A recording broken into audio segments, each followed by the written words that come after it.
Movimentos voluntários e a arte. O propício desequilíbrio das paixões em Thomas Hobbes. Haveria uma semelhança entre Dom Quixote, o poder retórico dos grandes discursos políticos e o popular apreço pelo gênero dramático? Para Hobbes, sim, porque são exemplos das espécies de loucuras causadas pelo desequilíbrio de nossas paixões. Para entender essa tese, estudamos a estrutura argumentativa da primeira parte do Leviatã e as referências ao livro do corpo, onde Hobbes desenvolveu seu método geométrico com base em um conceito físico, o movimento. Hobbes dividiu em duas categorias. Primeiro, os movimentos vitais, relacionados ao funcionamento mais básico do corpo, como a respiração e a pulsação sanguínea, e que ocorrem do início ao fim da vida. Outro tipo de movimento são os voluntários, também conhecidos por paixões, que por sua vez estão relacionados às ações mais complexas. Esses movimentos voluntários possuem como origem principal a sensação, que é o resultado da influência dos objetos externos em nossos órgãos dos sentidos. Por exemplo, uma música que encontra nossos ouvidos ou um aroma que inunda nosso olfato. Ainda há, para Hobbes, um fator maior que diferencia os movimentos voluntários dos vitais, a imaginação, descrita como a capacidade de reter e criar ligações entre as imagens absorvidas pelos sentidos. E isso pode ocorrer mesmo após perdermos o contato com o objeto externo. Assim, nenhuma imagem é criada, e sim sobreposta a outras já existentes.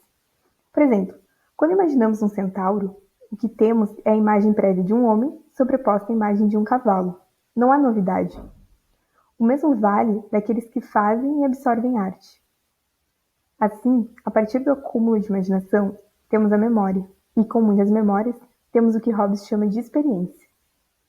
Outro conceito importante para as paixões é o esforço, definido como o movimento primeiro no interior dos corpos, que ocorre antes de realizar ações básicas, como andar e falar. Esse esforço pode ir em duas direções. Quando vai em direção ao objeto externo, é o que temos por apetite e desejo, e quando se afasta, é a aversão.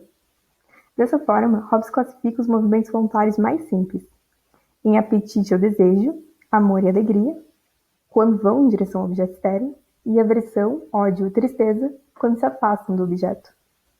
Além dessas simples, ainda há várias combinações, como por exemplo, a vanglória, que consiste na confiança em lisonjas exageradas e opiniões equivocadas sobre as suas próprias capacidades.